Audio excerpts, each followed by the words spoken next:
नीचे का भी ऐसे दिखा दो।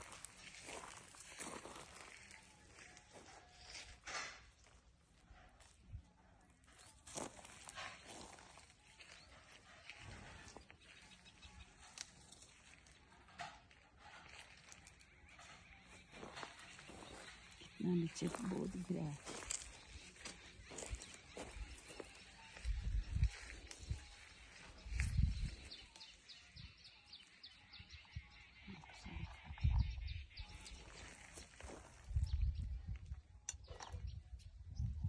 ఇవి రేగిపళ్ళు అండి. ఇవి రేగిపళ్ళతోటి ఊరగాయ పెట్టుకుందాం ఇవాళ, చూపిస్తా.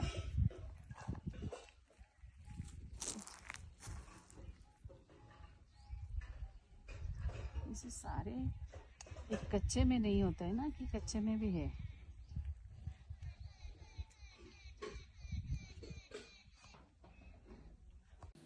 వెల్కమ్ టు జ్యోతి స్పెషల్స్ సాయిరా. ఇవాళ ఇలాగా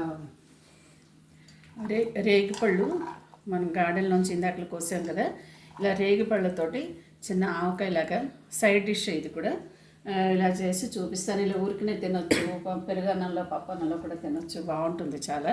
ఈ ఒంటికి కూడా చాలా మంచివి అంటారు కదా, అందుకు చేసి చూపిస్తాను. దీనికి కావాల్సిన పదార్థాలు, ఇలా కొంచెం చింతపండు నానబెట్టుకోవాలి, చింతపండు, బెల్లం. ఇదేంటంటే కలోంజీ అంటారు కదా, ఉల్లి విత్తనాలు అంటారు, కలోంజీ కొంచెం, ఆవుపిండి, కారం, సోంపు, జీలకర్ర, మెంతులు, ఇంగువ, ఉప్పు. ఇవి ఈ సోంపు, జీలకర్ర, మెంతులు పొడిగా వేయించుకుందాం.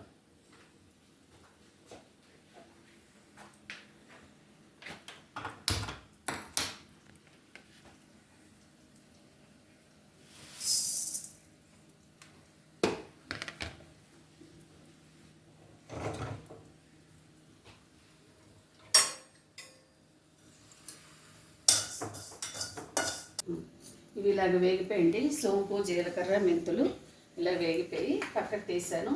ఇందులో ఆవ నూనె వేస్తున్నాను.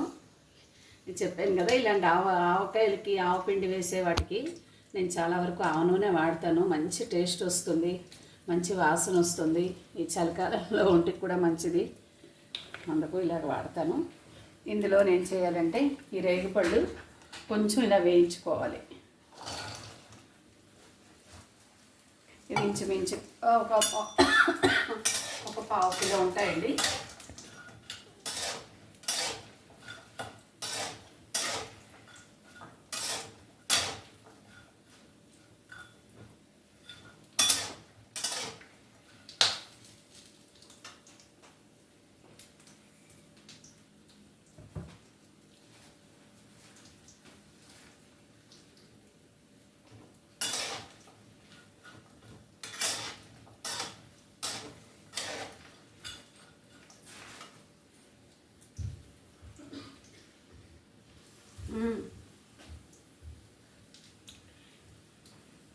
ఇందులోనే కలోంజీ కూడా వేసేసుకుందాం, వేగుతాయి.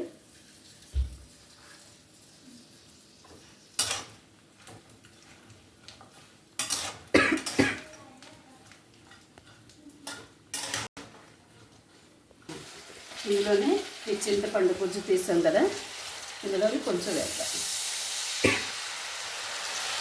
ఎందుకంటే ఇందులో చింతపండు గుజ్జు కూడా చిక్కగా తీసుకున్నాం కదా, అది కూడా వేసుకుందాం. అందులోనే బెల్లం వేసుకుందాం.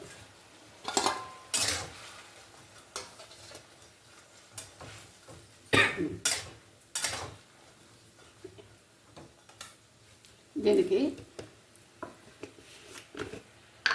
సరిపోయినంత ఉప్పు వేసుకుందాం.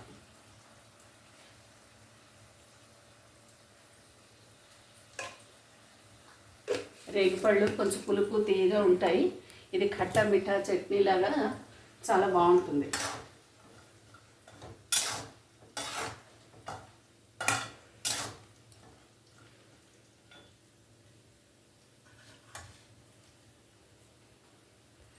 ఇది సోపు, జీలకర్ర మెంతులు పొడి చేసుకున్నాం కదా, అది ఇందులో ఇలా వేయాలి.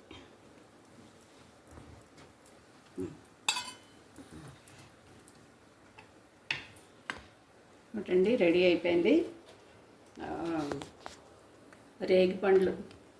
రేగిపండ్లు తలక ఆవకాయ అండి, ఖట్టా మీఠా చట్నీ రెడీ అయిపోయింది. అందరూ ఇలా చేసుకోండి. నచ్చితే లైక్ చేయండి, సబ్స్క్రైబ్ చేయండి. Thank you.